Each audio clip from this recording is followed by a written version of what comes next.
Good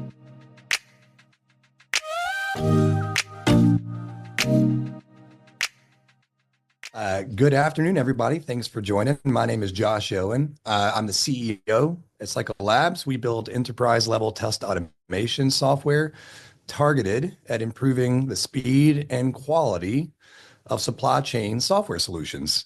I'm going to do an introduction with my partner here in just a minute.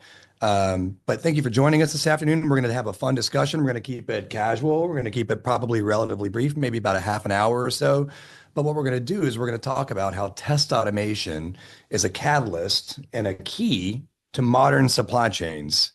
Before we get started, just a quick housekeeping list here. So we are recording the event. It'll probably be about 30, 45 minutes or so. We're going to run it very conversational. Jeff and I are going to have some conversations. We will have a Q&A. So if you're dialed in remotely, there should be a Q&A section in the Zoom meeting there. So please, throughout the conversation, feel free to add in your questions. We have Ashton in the room with us. She's going to start sorting through those questions and make sure we try to get a chance to answer them at the end of our conversation. If for whatever reason we don't get to all of the questions, we'll make sure we address them in our follow-ups, and we'll also provide a link to the recording when we get a chance to do that. So thank you guys for attending. We appreciate it.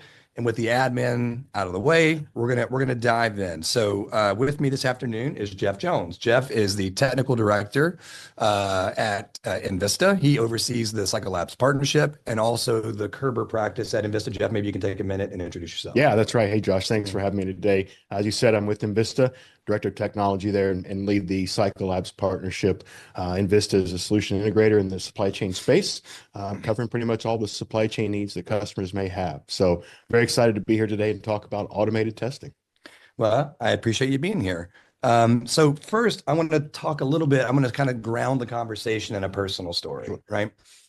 So I've been in the supply chain space for about 20 years, roundabout, right?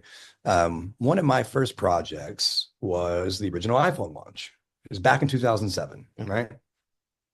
And, got to be there at the warehouse the night before they launched to the public. We did a lot of work to make sure that was a smooth project. We went live, they shipped, and in many ways that changed the world forever. It's 22 years later, roundabout, right? And every warehouse that I'm in, or very rarely when I visit a warehouse, do I see folks on the floor using those types of technologies, right? They're still very often just driving day-to-day, picking warehouse interactions, things like that on terminal emulation, like a VT220 or even AS400 type emulation. The 11 by 17 world. That's right. That's right. And what you'll hear customers say is, well, this stuff just gets the job done. But I think the job to be done has changed pretty wildly in the past 5, 10 years. So I'm curious, like, why is that? And that's what I hope we're going to dive into a little bit today. Like, why are we not seeing the adoption of technologies into distribution centers and in the warehouse space at a pace that maybe you would think you would?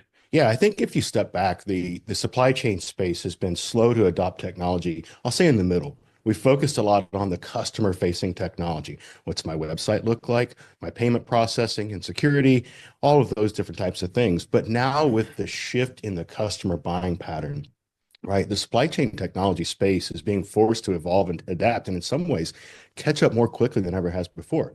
So we're seeing different challenges now. So years ago, everything was on premise in a server room, and now we have providers shifting to cloud and microservice, and supply chain technology groups really don't have the internal structure to support these systems and the testing. And so how do we get them live? How do we maintain their uptime? And how do we create a strategy to make this part of our DNA going forward? Yeah, absolutely. I think that's right. And I think, maybe it's a challenging statement, but I think over the past, call it 10, 20, 30 years, right, in the supply chain space, we've developed a culture of fear and ultimately change avoidance. Because when you go through a major upgrade for, say, a WMS or even something a little bit lighter weight, like a TMS or a labor management system, it could be big, it could be expensive, and it could be painful. And so sometimes when you go through that, even just once you're on the other side of it and you get up and running again, the mentality is, well, don't touch it. Maybe don't even look at it. Let's just see how long we can run it this way until we have to change something. That's right. If you look back in 2007 to your story, right? social media didn't exist. If your operation has one major outage, you're getting lit up on social media like never before, and it's probably going to hurt your sales. So all of a sudden now there's this risk that we never experienced before, but yet we're forced to evolve our technology into a more modern technology, and that just presents a challenge. Right, absolutely. So I want to come back. I want to dive into some of these, what I'll call macroeconomic effects that have maybe led to a reason why we're having to change that culture and sort of revisit that mentality as an industry.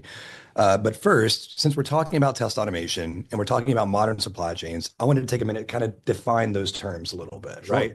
So I'm literally going to read a definition for test automation, and then we actually have Michael Morin from the Cycle Labs team, who we're gonna cut to here, and he's gonna show you guys a very brief demonstration of what that actually looks like tangibly. So let me read the definition here. Test automation is the practice of using software tools to automatically execute predefined test cases on a system, an application, or a process, ensuring that it aligns to meet business requirements, right? So that's sort of the definition of what it means. I want to pick out a nuance here really quickly, though. Sure. I think oftentimes when folks think about test automation, their natural inclination is to think about software engineering teams that are building software solutions from the ground up, unit testing, things like that. Yeah. But Cycle Labs, our clients, and invest in the way that you bring our platform to market with your supply chain expertise. We don't really sell to necessarily software engineering teams, but rather we're selling to customers who purchase enterprise packaged software solutions. They integrate them together and form what I'll call a software system. Absolutely. To run their businesses. And there's a shift of responsibility, right? So the OEM providers, they're testing their solution, their base out of the box solution. They're testing it infinitely and they're handing it off in a very clean and pristine manner. What happens when the customer gets these solutions? They're implementing into a very complex ecosystem, and they're also making some minor changes here and there, some customizations. And that's what shifts the burden of responsibility onto the customer. And that's where Cycle Labs and Envista really come into play to automate that testing that they're to those specific changes that suit their business needs as well as their specific ecosystem. Yeah, okay. I think that makes a ton of sense. So revisiting what I was saying we're going to do, that's kind of the definition. Hopefully that helps everybody kind of understand, on the nose what test automation is. But if I can, I want to ask Mikey Morin from the Cycle Labs team to join, just do a quick sort of demonstration of what the platform looks like. Yeah, thanks, Josh and Jeff. Hey, everyone. As Josh said, my name is Michael Morin. I'm a key account director over at the Cycle Labs team. I'm going to be walking you through a short demo. So Josh gave the definition of test automation from a high level, but for those of you who are familiar with test automation in general, you may know it's one of those things where you can talk to 100 different people and get 100 different definitions from each people for what they actually think of when you talk about test automation. Test automation can be a test engine, or it can be a test scripting language. It can be used for regression testing, load testing, performance testing, or simulation testing. It can test the database, or it can test the front end, right? And Cycle is a platform that's capable of doing all of that. So for this short demo, we're going to do a mobile inventory move on Kerber's Warehouse Advantage. It's important to know Cycle is compatible with all major supply chain execution systems, including WMS, WCS, WES, TMS, OMS, ERP, and all of the above, So this first screen, it may look a little daunting, right? Showing you the code that makes a test, but for those of you with good eyes, it's actually pretty simple. When you look at it, it's written basically in English. So even if you don't have a coding background, you could still look and see what's happening here. For example, if you look towards the bottom, it says, I execute scenario, mobile navigate to move screen, then mobile inventory move, then navigate to main menu, right? So you can really understand what's going on. So what's going to happen now is we're going to go ahead and kick this demo off here. And what you're going to see is Cycle actually interacting with the platform and testing the system the same way an end user would. So the app is going to open up the mobile client here and log into Kerber and kick off that inventory move. So once this loads, we're going to come up on the menu and we're going to click on Move, and then we're going to scan the location. And then what we've done here is we've built in a couple of second wait to fill in the source LP, really just to give us some time to catch our breath a little bit and understand what's going on. And then once we do that, we're going to fill in the lot number the quantity, the location, and where we want to move that inventory to. And then once that wraps up, as we're going through this, we're going to log out of the system. And then we're going to give you a report of everything that we tested and what passed and failed. So this is a very quick, very high level example, but really just allows us to get all on the same page of what we're talking about specifically when we're talking about test automation. So with that, I'll pass this back over to Josh and Jeff. Thanks, Mikey. Appreciate it, buddy. Okay, Jeff. So we talked about a definition of what test automation is. Sure. And Mikey showed it to us because I think sometimes when we're talking to customers and prospects and things like that, the idea of test automation is this ethereal thing. It's kind of like, well, what's actually happening, right? So hopefully for those of you who've not seen it before, that kind of helps you get a little bit grounded in the idea of what it is and what it looks like. And we'll come back and talk a little bit more about what we just saw there. But the next thing that we're talking about is modern supply chains. Yeah. So I was wondering, Jeff, maybe you could kind of walk me through what is a modern supply chain, and I think it's things like automation, robotics, data-driven decision making, integration Right. points. And now is you're it? seeing again, it's supply chain is driven by the customer behavior, right? Amazon has changed buying across the globe. Next day, same day delivery service, right? So we're having to keep up. So this modern supply chain and the thought of it, again, it's things like data-driven analytics, right? Resiliency, hot, cold data backups, things like that. WES, execution system, warehouse control system, even robotics now. So really, again, it's that evolution of technology that's entering the warehouse floor. And that's what we're calling that modern supply chain. That makes a lot of sense. So I'm going to dig into a couple of the things that you mentioned there. All right. So in the idea around the idea maybe of automation robotics, Sure. I think a lot of automation vendors, robotics providers and things like that, they will also, we've seen them branch out, right? So they're not just giving hardware anymore, but they're also providing software. Sure. A WCS or WES maybe is a hot topic these days. Does that add complexity to sort of that software footprint? It doesn't add complexity, but it adds a different layer of testing, right? So what we're doing is it's still just fundamentally it's the flow of data back and forth. Take a WCS, for example. We're going to send a message from your warehouse management system to your WCS. It's going to say, I have a box here. I'm going to drop it off at a point, and I need you to route it to this location. WCS is going to create a transport order.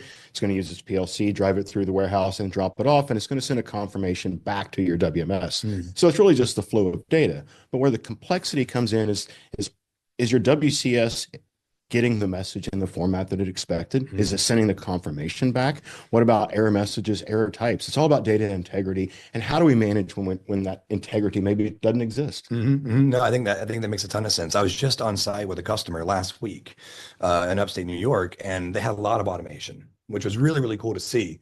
But I think one of the challenges that they have is that each automation provider that they have brings their own WCS to it. Yes. So they actually end up with not only just a WMS, but multiple versions of a WCS that they're having to interact with. And that's a great thing about Cycle is it's software agnostic, right? So we're really just checking the flow back and forth.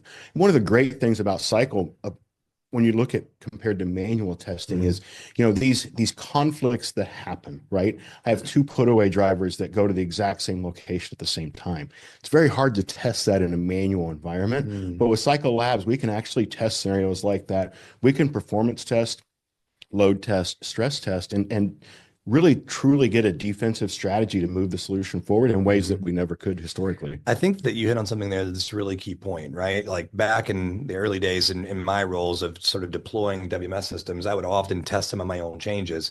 But what was difficult, if not impossible, was what I'll call like parallel testing, just like running, 5 pickers doing this thing at the same time. Right. And I think oftentimes we get ourselves, locked around the idea of like it needs to be performance testing or it's not worth doing. But sometimes just having 5 people picking at the same time can unravel all kinds of issues that you might run into in production, like database locks or things like that. It can. And now you're kind of shifting also from when we look at this group testing, large testing, performance testing, we're testing a couple things, right? Because we're testing the quality of the system.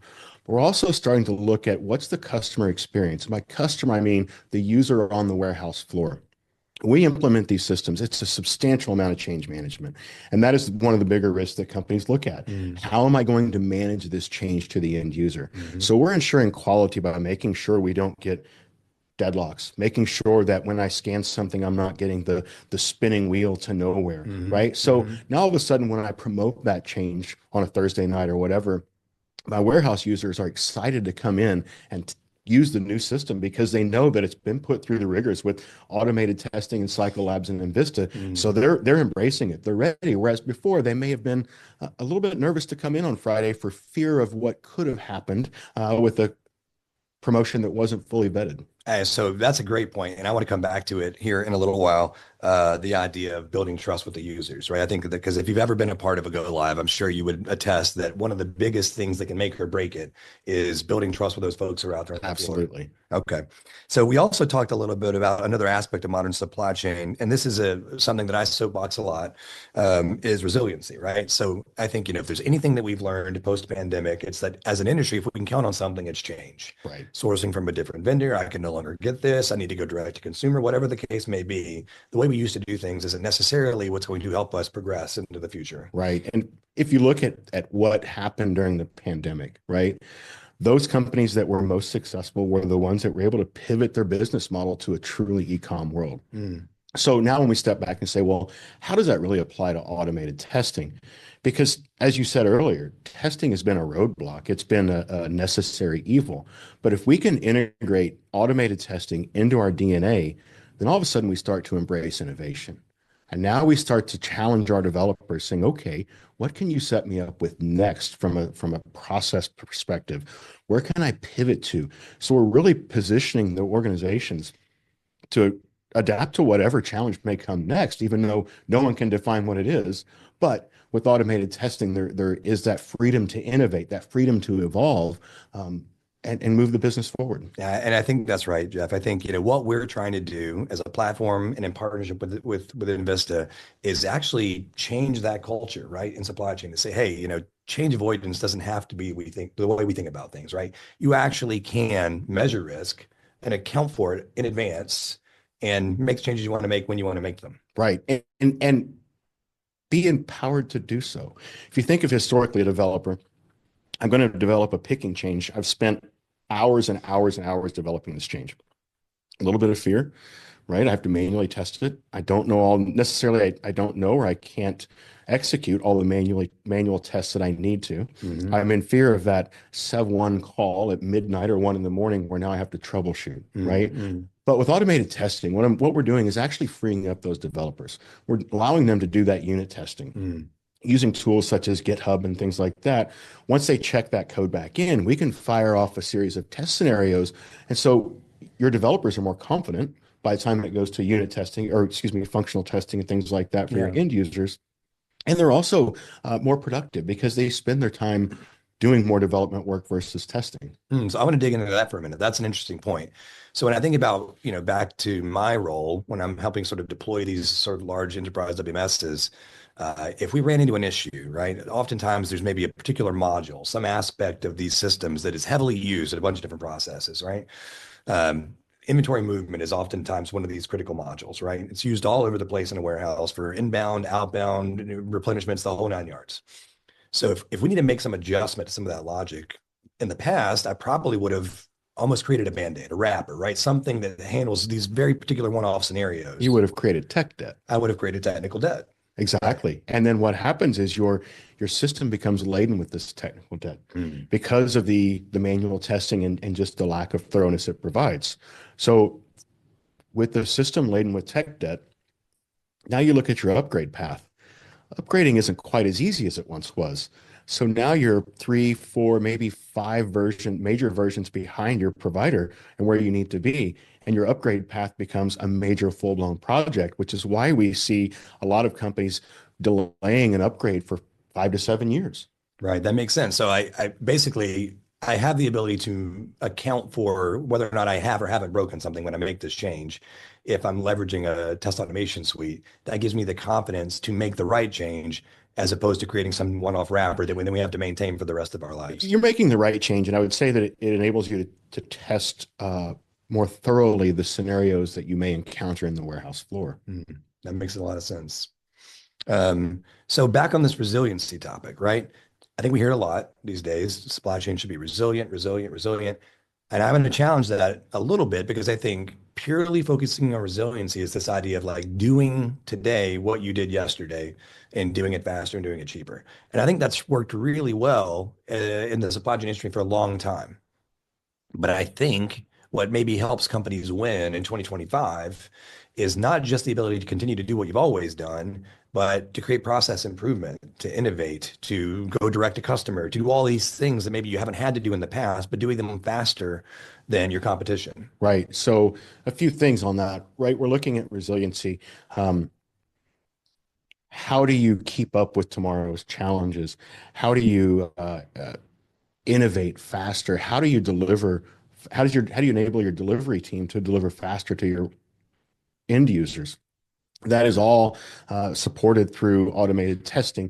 And the other thing is you're looking at kind of a defensive and offensive strategy here, right? So I think resiliency, if you look at it in terms of defense, again, how can I use automated testing to load test my system up to 200 to 300%? What I'm expecting for a peak season, right? To really see the weak spots and know, okay, I need to go focus here, tighten this up before I hit my busy season. But then the offensive is, how do you continue to adapt and modify and maybe offer new services to your customers to give you that competitive advantage that your competition hasn't quite thought of yet because they're stuck with manual testing and it's become a roadblock for them. So it's an interesting point, sort of using these terms defensive and offensive as relates to test automation, because I think naturally folks will sort of land on the defensive mindset very quickly, right? It's like It's a cost avoidance mentality, right? I want to test more so they don't end up with bugs in production, which I think is certainly a valuable conversation. But I think the point you're making as we think about developer confidence and moving faster is that it also has this offensive aspect, right? Does. You're able to move faster. So, our product manager, Andy Knight, has this saying that I really like, which is test automation is about not only the identifying of badness, but the validation of goodness. Absolutely. Right. So it's giving me the ability to measure whether or not this thing is doing what it's supposed to do. Of course, I want to make sure I haven't broken something along the way, but it's giving me the confidence to move faster. And I think that's a pretty big advantage. Right. Again, the ability to always change, always adapt. Who knows what's going to happen? And, I would argue that in some ways, manual testing, the necessary evil, but it's also the kind of definition of minimum viable product. Right? We know we have to test. We don't have a lot of time. It's not a budget for it. So let's just test what we have to test and roll it out and just assume the risk that we know is there through lack of thorough testing. Yeah, so I think that's a good point. You sort of referred to test automation or testing in general as this necessary evil. I don't think I've ever met a customer who didn't believe that if they did more testing, it would be good for them. But I don't think they have the resources or the mentality or the tools to actually make that happen. Or the structure, right? That's the biggest thing is we have a team of structure that's, again, in the dated supply chain technology space, right? So how do we evolve to this modern technology to where I'm using my QA team to support manual testing wrapped around an automated feature that allows me to more thoroughly test different scenarios, higher volumes and things like that to deliver a better quality product to our end users. Yeah, okay, interesting. So I think hopefully what we've done up to this point is get some of our audience members, the folks listening, interested in automation or test automation because some of the things we've talked about, and maybe they want to do it. Yeah. But I think now what I'm going to switch to a little bit is I think they almost have to do it. And I'm going to try to tell you why I'm making that point. I think, as I said, post-pandemic, if there's anything we've learned, is that we can count on change, right? These changes are going to happen no matter what. And although the systems we use, quote unquote, might get the job done, I think the job to be done has wildly changed in 5, 10, 20 years. Absolutely. Right. So if you need to pivot and do some type of direct-to-customer shipping that you haven't done in the past, that might be hard to do with AS400. I think about my wife, right? When we buy something online, every day I come home, there's a stack of boxes sitting on my front porch, right? And when you order something online, you know when it's been picked, you know when the tracking number has been generated, maybe when the label's been applied, when it's been picked up by the carrier. I know where it is along the way and probably within the hour when it's going to arrive at my house. Yeah. 20 years ago, when I started supply chain, I could barely tell you what it was and I worked in it. But now it's become consumer facing. Right. So like, if you can't do that with some of your old systems, if you can't adapt to become consumer facing, I think you risk customer dissatisfaction. Right. You risk your longevity in the marketplace. But I want to go back to something you said and the dated systems lagging behind. as you look at the new solutions or the modern solutions coming out that are, cloud native, microservices, containerized, you're taking those upgrades, you're taking those patches. Yeah. So you have to be ready to test those before you put them in production. That's a great point. So if you kind of see, like if we look at our customer base, on average, a major upgrade of an enterprise warehouse management system is something like 5 to 7 years, Yep. right? Half a decade. Absolutely. That's probably too slow. Well, it's turning into a major project at that point. It's no longer just a simple upgrade. You're looking at a full-blown project, right? Because your data model may have changed. You may have processes in the new release, new version that aren't applicable to you, but you want to change them. So there's development work. And we know from our expertise in the industry that on average, the development work, the test on top of that is about 1.5 to 2 times the hours invested in development work, right? So now how can you get over this hurdle of I haven't upgraded in 5 to 7 years? How can I minimize my cost? But how can I get on a path to where I'm now upgrading quarterly or biannually because automated testing is part of my DNA? Right. Okay. That's an interesting point. So what you're seeing, I think, is customers are being pushed to adopt the new technology, not just because of customer expectations or the need to adjust and The change, OEMs are pushing but the that way. OEMs are pushing them in that Absolutely. direction, right? Yes. And so what I think I've experienced, you can tell me if you disagree or agree, what I've seen is that when you actually finally make that jump, when you upgrade from the old version to the new version, more than likely that new version is probably at least a little bit more cloud native than the old version. Maybe it's not completely owned in your own premise, like sort of on premise, your cloud network. And so you maybe don't even have the luxury of pushing back on an upgrade, right? Yeah, The OEMs don't. are pushing it down on you. They're coming. It's coming whether you like it or not, right? Because they have a responsibility. They want to lower their own costs. Yeah. So they're trying to keep platforms the same, versions the same, and things like that. So they're pushing out the microservice and the container updates to all of their customers simultaneously, because everything, it costs are going up. So they're trying to control their own costs, and they want to keep customers current so they can control their support model. Right. So then once you make that change, you're now kind of in some worlds, you're on this hamster wheel. Yeah, you've got to take upgrades much more often than you have in the past. And when you're making these sort of sweeping changes to your production systems, that means you're testing much more often than you would have had to do in the past. So back to what you said, now automated testing becomes a necessity of the modern supply chain. And if without that, you simply can't keep up. So how do you make this? How do you shift now and say, okay, I had a traditional IT structure. I had a dev team, a QA team. I pull my operational experts off the floor for functional testing and user acceptance testing. How do I shift now to restructure to make part of this modern supply chain world where automated testing is part of my DNA? And I think that's the challenge. That's kind of the bigger leap of faith I think customers are faced with right now. They know they have to upgrade. They know they had to get cloud native and to the most recent version. But okay, how do I reorg my IT team and all this to support this? And I think that, having the conversation, again, as Mikey showed, how can I integrate automated testing into my DNA, into my organization? And I think that's where the experience of Envista with the solution of Cycle Labs is really enabling those customers to start that change journey and become that modern supply chain organization.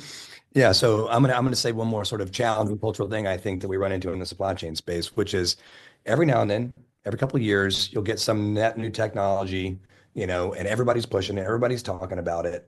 But we started this conversation by saying 22 years ago, iPhones came out, and the majority of the warehouses that we're interacting with haven't adopted even that type of technology. So isn't it a pretty big jump to say we expect customers to move from a VT220 terminal emulation to the latest and greatest composable architectures? Yes and no. If you look at your IT team, if you look at the technology stack of Cycle Labs, it's technology that most are familiar with, right? It's not a completely foreign technology that's new. It's the uniqueness is how does it integrate? How does it locate on your web screens to do all of these things? And I think that that's where the real value is delivered from. Yeah, I think hopefully if we're successful, right, and how we bring the technology to market and how we work with our customers, we're helping them. Eventually, you're going to have to do the big upgrade. You're going to have to get onto the modern solution or whatever the case may be. Right. But if you're using test automation and you've got the confidence to sort of understand whether or not you have or haven't introduced risk, then what I hope we can get customers to is much more regular cadence of small iterative change as opposed to these big sweeping changes every few years. Well, I think to restate it, what we're trying to do is we're in this age of continuous integration, continuous delivery. We're trying to make it a continuous testing in the middle of it, right? So now when I commit this code, it's automatically firing off my test scenarios. And so I'm no longer sitting hand jamming through a bunch of test scenarios at a keyboard. I commit my code Thursday at 5 p.m. I come in Friday morning at 8 a.m. and bam, on my computer is my report from my test scenarios that ran overnight. I have a high degree of confidence of what's going on because Cycle Labs has given me the output of those scenarios. That makes perfect sense. So, all right, you and I were pontificating on all these things that we think make sense and are good for the industry. Hopefully, we've kind of outlined why it gives project teams confidence to make the right choices, to move faster, reduces time to value, creates cost avoidance opportunities where you're not pushing bugs in production. There's all these good things. But what are the real numbers, right? Are the real hard numbers that we can use to show our clients potential value? And I think if we can get one of the team members is going to put up a case study for a project we worked on last year, right? So this is a retailer. And for this retailer, they had, I think, something like 900 or some odd test cases, right? Sure. And I think a customer's natural inclination is, okay, if we've got to test it all, I got to test everything, right? Yes. I want 100% test coverage, thousands of tests. We got to automate everything. But that's not really where we're trying to take this. That's right. We want to do what's necessary, maximize the return on investment. So we pared that down to 25, 30. Yeah, I think in this example, we got roughly 27 end-to-end test automations that allowed us to cover probably 80 to 90% of their critical operating procedures. Right. And in this example, what we were able to do with this customer was generate over 28,000 automated transactions. And this is the key point, I think. We did this prior to UAT. Right. So we still did a UAT. It's just that we had over 40 issues that we found and were able to remedy before we got those folks in the room. But you're making the UAT more efficient itself. So wait, you can't replace UAT with test automation? You can't replace UAT. You still have to have acceptance testing. There's a lot of things that go on in UAT besides just the testing, right? You're starting to get the familiarization. You're starting to build your super users. You're starting to validate your SOPs and things like that. So you still want to keep your UAT, but it's this pre-testing, right? And part of the change management is the grassroots excitement, right? To get people going to the warehouse floor excited. So my user acceptance testing, I always use that to find my champions. Who's going to go out and talk about it during break time and get everyone really excited for this new release or this implementation. And if I'm giving them a buggy UAT experience, that's going to be tough to get the team excited for. But if I'm giving them a UAT test experience that's been vetted previously with Cycle Labs, wow, their experience is infinitely improved and they're really excited about it. And going back to what we talked about, change management now is less of a risk than it was before. I think that's a really, really interesting point. So I'm going to try to restate it. I think what we're saying is we don't view necessarily test automation as a replacement for user acceptance testing. But if we're using test automation prior to UAT, then you're going to have a much more efficient, much more successful user acceptance testing scenario. Absolutely. You're building confidence in those subject matter experts that you're probably pulling off the floor to come sit in a room somewhere. Right. You're already pulling them off their day jobs. You are anyway. And you're building trust with your operations team. You're enabling. Now they're going to be significantly more excited or at least accepting of the change that this new system is coming because it doesn't feel like they ran into a bunch of issues the first time they sat down and saw it. Exactly. So their experience is more positive from the beginning. That makes a ton of sense. So let me ask you one more challenging question. You were hitting on this earlier and I said I was going to come back to it. Okay. All right. So in this space, what I've experienced is very often the OEMs will say, hey, customer, it's going to be your job to test the system, right? We've tested the software product. We know whether or not it does what it's supposed to do or it doesn't do what it's supposed to do. But you've got to validate. You've got to sign off on whether or not this aligns to meet your business requirements. Sure. And I think generally speaking, everybody's okay with that. Everyone understands it. Until something doesn't work, right? And then you end up with the customer very often pointing back and saying, hey, this is a software problem. You guys are giving us buggy solutions. And the software OEMs are like, hey, but you guys were supposed to test it. And you kind of got this like cross-pointing thing going on. Yeah. Whose job is it, right? It could be bad data from the host system. It could be buggy code. It could be a bad configuration, all of these things. So we're we're really not shifting the responsibility off of the OEM. They're still responsible to test the solution. They're still responsible to advise the customer on where to test. They know the configuration best. And the customer is still responsible for thoroughly testing the solution. But we're using automated testing to really ratchet up testing a little bit, test in ways that we couldn't test before, test these extensions, test this adaptability. And then we're also testing the flow from the host system, right? So we're having a faster root cause analysis through these testing reports, right? And then ultimately, when the customer does go live, we have a much more vetted system. We understand the flows and the data components of the solution. Yeah, I like to say, if you're a part of this project, if you're a builder of the software, or if you're a consumer of the software, it's your job to We're test all these responsible. projects. We all play a role. It's a team sport. Absolutely. It is a team sport. All right, perfect. Okay. So I think at this point, we're going to sort of switch into some Q&A? questions, some questions from the audience. All right. Sounds good. Yep. So I know we had some that folks submitted as part of registration. So Yeah. Ashton, would you mind kind of reading out some of the ones that we've gotten so far? Sure. So our first question was, what specific defensive strategies can test automation support to protect against supply chain disruptions or system failures? Yeah, so we talked about the defense and offense, right? And I think one thing is just we're very good, and you being with automated testing, manual testing, we're good at testing what we know. We can't necessarily test what we don't know yet. But what we can do is, again, we understand that peak's going to come up. We understand our different scenarios that in August, my inbounds are going to ramp up to 3x of what I'm seeing today. So I can really performance test, load test those scenarios to make sure that they're built in a way that support those volumes during my peak season. But again, we can only test what we know, which is just the unfortunate truth of it. Yeah, no, I think that's an interesting point. So just to add into that, I guess earlier you talked about it as offensive testing and defensive testing, Yes. right? So I think sort of investing in a test automation strategy gives you this ability to sort of do this offensive testing, right? To move faster, to reduce your time to value, to change it into production, to focus on process improvement, to stay up to date on the latest and greatest versions of the software we rely on, all these great things.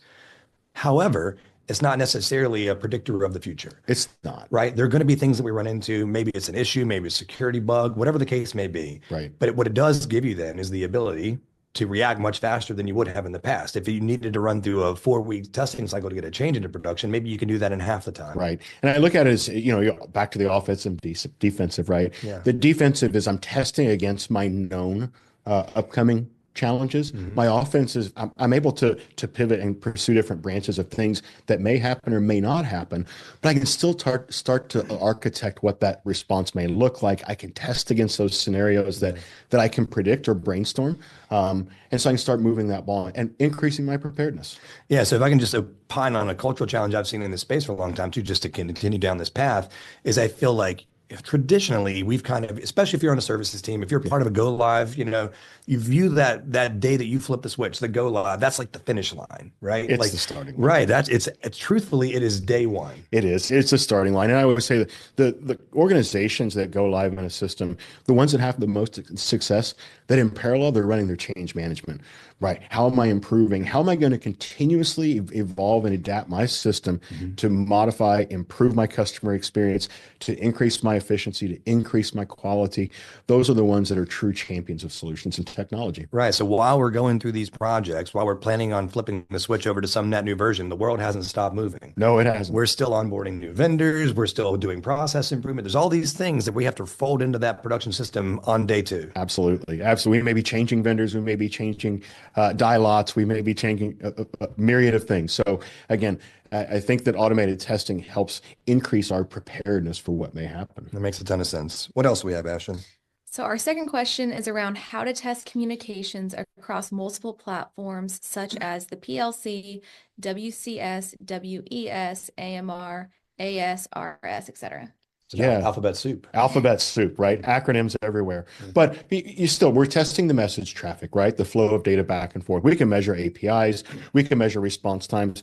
We're testing across the entire ecosystem. So whether it's from your host system down to your WMS, to your ES, to your CS, to your voice, to your TMS, all the way back, we're testing the flow of data back and forth and those sub-processes in each one of those disparate systems to make sure that we're getting the responses that we expect. Yeah, I think that's a great way of thinking about it. And so sort of like to dive into that a little bit deeper, I think, we talked earlier about the fact that, a lot of times customers have multiple WCS systems. Yes. Maybe they even have multiple WMS systems. I don't know, right? Probably those are provided by different vendors. Maybe they're written on different technologies. And so I think what we need is we want to make sure that our testing platform has the capability of jumping across technologies and across vendors to Right. create this end-to-end testing flow. Because otherwise you're sort of only testing pieces and parts of the systems, but not the systems holistically. Right. And I think one thing to go back on this is like understanding just how the Invista and Cycle Labs works, right? So we're going to put it in cycles in a cloud, right? And we're enabling it through a VPN, and it's basically controlling your ERP, your WMS, your ESCS from afar, right? So your data never leaves your system. There's no risk there. We're just controlling it, and then we're measuring the response times in the back end. So we have quite a bit of integrity there to make sure that as we test across and through all of these different systems, your data stays your data. We're just measuring response times. Yeah, I think one of the operative words in this question was communications across these systems, right? So if I'm sort of extrapolating what the question or the person who asked this question is getting at is, I think they're maybe thinking about integration testing, right? WMS to the WCS to whatever the case may be, a parcel system backup at whatever the case may be. So I guess what I would say is you have to decide what you're really trying to test, and that'll influence how you go about building your test. So in this world, is it really just about testing the integration points, the communication, or do you want to test the functionality of those systems? Right. I think it's a little bit of both, and that's one of how we approach an engagement. We're going to sit down, we're going to do a scoping session with you, and we're going to sit down and say, okay, what do you think you want to test? And then we're going to bounce that, we're going to share with you what we think you should test based off our experience, right? What results are you anticipating? Well, here's what we would anticipate. And so really it's a collaboration of, hey, let's build the best testing solution period for that specific customer.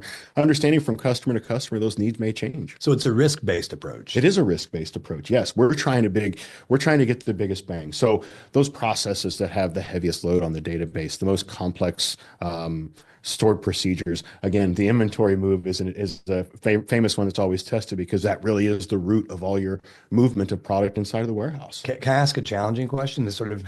Sure. Okay. So every single customer that I talk to, Okay.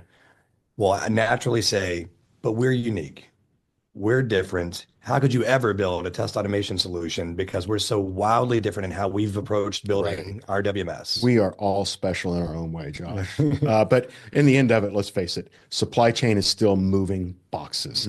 We have a little bit of specialness here and there. And all these solutions, they receive, they pick, pack, and ship. But we can actually use Cycle Labs to address those specific nuances that are specific to your business case. Right. So the way that I think about it is like, okay, every test is probably going to require you to log in, right? Yes. We're going to build some Lego blocks, and then we're going to enable you to put these things together to validate your unique processes. I love can we say that? Those toy blocks. Yeah. Yes. But I love Sponsored that. by Lego. I love that analogy, right? Because we all have the same set of blocks in this industry. It's how we put them together. That's what makes us unique. But again, let's distill that down. It's the same core set of blocks. Right. And so that's what we're really getting at with this. Yes, I understand that you may put it together differently than I do, but yeah, we understand the process. That makes sense. Yeah, I think if you were to put it, create a Venn diagram of any 10 warehouses, probably the overlap is larger than anyone would like to admit. Absolutely. Yeah. Is open source unit and integration testing sufficient to verify supply chain applications, or is end-to-end testing required? So I'll I think it's a software question. I'll let you handle that. I'll take a first stab at that one. So I'll say, whether or not your testing framework is open source or not is somewhat irrelevant. what we really want to focus on is a comprehensive testing strategy. So I think this, in the test automation space, we'll often refer to what's called a testing pyramid. Sure. And if you can imagine a pyramid with maybe 3 to 4 layers, the bottom layer is what you would consider like unit testing, right? Generally speaking, there's a lot of those tests and they're smaller. Yeah. And they're going to be focused on little individual units of maybe functionality if you're testing from a customer's perspective, or maybe code if you're from an OEM perspective, right? Right. Tiny little pieces of code and saying, hey, is this thing doing what it's supposed to do? Sure. The next layer up in that pyramid is integration testing. That's sort of like the middle layer, right? And then the very top being end-to-end. And so the top of the pyramid is a good depiction of how you should think about end-to-end testing, because you want fewer of those. Think back to the example we talked about earlier, right? Not 900 end-to-end tests, but rather 27 end-to-end tests. So they're going to be bigger, they're going to be more expensive to build, but they're going to be more comprehensive, and they're going to tell a different story than the unit tests. Yes. So it's not necessarily about does the software work from an end-to-end perspective. What we want from our end-to-end tests is the solution aligned to our business needs? Does it do what it's supposed to do? And there's overlap. Sometimes you might find unit problems by executing an end-to-end test.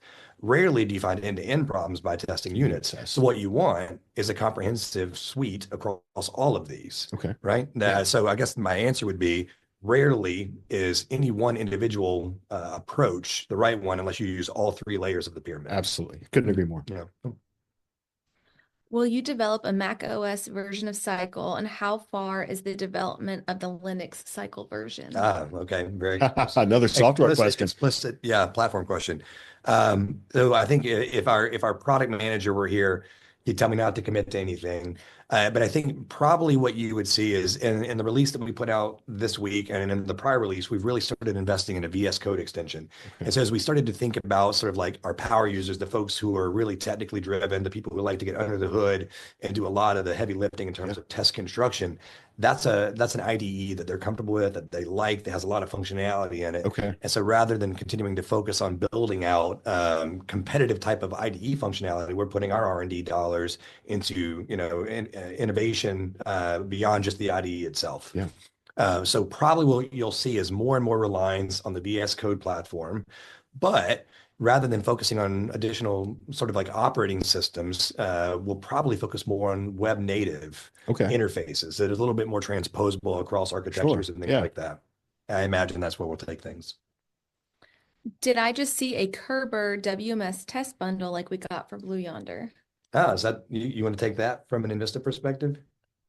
Sure. Yes, you did see a Kerber test bundle. That was Warehouse Advantage. In Vista, we actually have built out base Kerber WA library. I think it's around 50 to 55 or so different test scenarios. Obviously, that's base. Each one of those are adaptable to the specific configuration. So yeah, we're excited. Really excited about our partnership, both being a premier provider of Kerber with our partners at Cycle Lab and kind of filling that space for automated testing in the Kerber landscape. Yeah, so I think you hit on an interesting point, Jeff, not to answer a question about like a Kerber library specifically, but about sort of our approach to bringing a test automation platform to market in the enterprise sort of supply chain deployment space, which is, you and I were joking about it earlier, a lot of these warehouses are leveraging the same processes. Yes. And maybe they've got a little bit of nuance here or there. You've got 2 serial numbers to scan instead of 1 or whatever the case may be.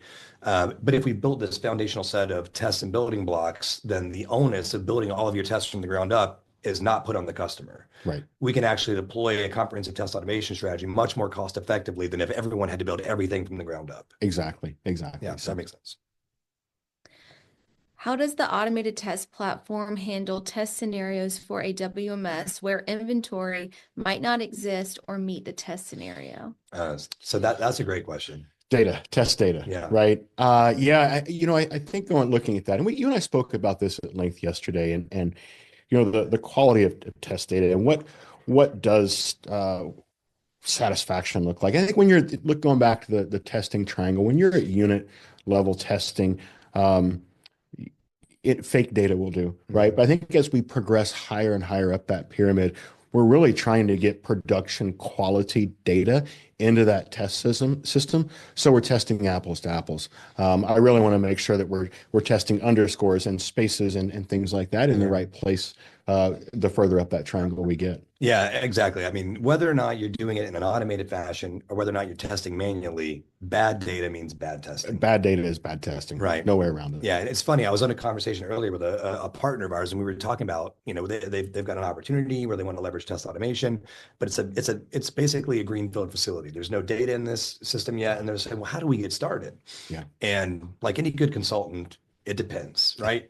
It depends on what your goals are. How do you want to Where do you want to approach get things? started? Right. What do you want to get out of this? But ultimately, if I'm trying to answer it at a high level, usually there is an input to data into the system. Maybe it's downloading purchase orders or receipts or whatever the case may be. Right. And so if you have a suite of tests for, like, say, Kerber or something like that, then what you can actually do is use those tests to push that data through the system, thereby generating transactional data along the way. Yes. So you're going to receive against those invoices, those purchase orders that you've checked into the system. That's going to create inventory for you to put away. You're going to put away that inventory. You're going to create some orders. You're going to pick that inventory. And so what you're doing is sort of propagating data on a functionally dependent way throughout the system. Right. And I think going back to your greenfield example there, working with a partner like Envista, that's where we're going to sit down and really understand the use case, the need, and bring to you with our experience and our expertise. Hey, here's what we traditionally see, and can help you actually build out that test data. Yeah, I think that's a great point because, Cycle Labs, we hail from a supply chain background, but we aren't necessarily experts on the systems, on all the systems under test that we interact with, which is, for years now, we've had a partner for a strategy. That's why we love our partnership with Envista, because our customers recognize and benefit the most value out of the platform when they're working with someone who understands the system that they're using. Right. And then even more so, understands their unique implementation of that system. Right. And what challenges are they likely to face here in the future? Right. We saw Michael show us what it looks like to run a test, but what is the day in the life of an Envista customer who's using testing as a service? So that's an interesting one, right? So, like, as someone who's been a part of building this platform for many years, I still love to watch it run. Yeah. I think it's cool. I think it's fun. It is neat the first time. Right. But me being in operations, it's watching a screen move, it's watching buttons push. So a day in the life for our customers using Cycle, right, is, again, we're going to go through a pretty thorough scoping session, understand the scenarios. We're going to build out these scenarios. We're going to hook into your test system, and we're going to show you, hey, is this what you actually want to test? We'll click through the screens. But again, the goal here is not to have a customer sit there and watch a screen for 8 hours. There's no return on investment for that. Mm-hmm. The goal is that this test scenario is running overnight. So the customer comes in at 8 a.m., logs in, and bam, there's the test output, right? We've shown the computer load, how many transactions we processed.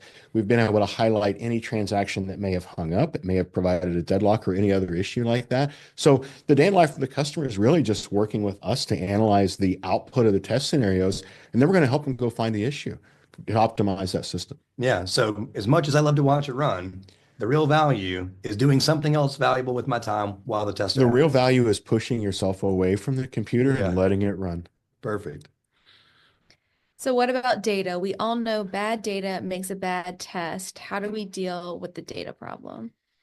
So we talked about we talked about that a little bit ago, but just to take another pass at it, I would say you've got to invest in that. It's always going to be a pain. The way that you generate the data is largely going to be dependent on the type of test you're running, right? Right. So for regression testing, you generally want a known input for a known output. Exactly. For a performance test or a soak test or a load test, you might be able to take a golden copy of the database, right? If you got a production environment, maybe you could take a copy of that. You probably still have to do some data massaging to make things work in the new environment. For all intents and purposes, though, that's something we've been doing for a long time. Yes.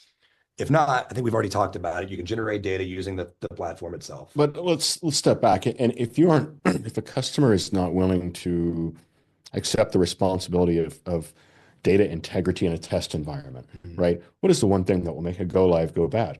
Typically, it's not a bad system. Typically, it's not a bad process. It's bad data. Yeah, sure. So we have to get customers, we want them to commit to data integrity upfront. That will facilitate the testing cycle all the way through the go live and the longevity of the solution. I think it's a good point. Whether or not using test automation or not, good data is going to be a problem. Absolutely. And so you got to have that discipline. Yes. Yeah. Last one is, where are these tests running? I think that's a good question. Let me kind of rephrase it, right? Sure. Okay, so we saw this thing running. Yes.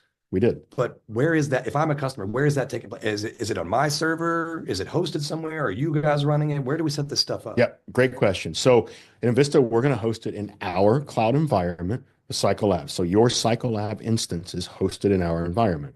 We're going to connect on a site-to-site VPN to your servers, right? Your Warehouse Advantage server, your database, your AAD, all of those. And we're going to execute from that through that VPN onto your server. So we're not going to store it on your server. We're going to keep everything separate like that. But yeah, we're going to keep it on yours. All your data stays on your server, and it just passes. We're going to measure the results from our instance. I think that makes sense. Okay? I think that's it. I think we're getting the wrap this up signal. Director said wrap. The director said wrap. So Jeff, this was a ton of fun, man. Thank you, Josh. Thanks for coming out. It's fun to do it in person. We appreciate you. We appreciate the partnership with Envista. Do you have any closing thoughts? No, we appreciate our partnership with Cyclelabs. Really excited about automated testing and just its belongingness in the future of the modern supply chain. I completely agree. I think, the strategy of change avoidance is no longer a winning strategy. Yes. Right? Customers, even if they want to or if they're being forced to, have got to come up with a way to test more often, to innovate, to move the ball forward. Absolutely. It's about defensive testing, it's about offensive testing, but ultimately it's about beating the competition, about winning, about moving your business forward and focusing on growth rather than business risk. Changing your DNA.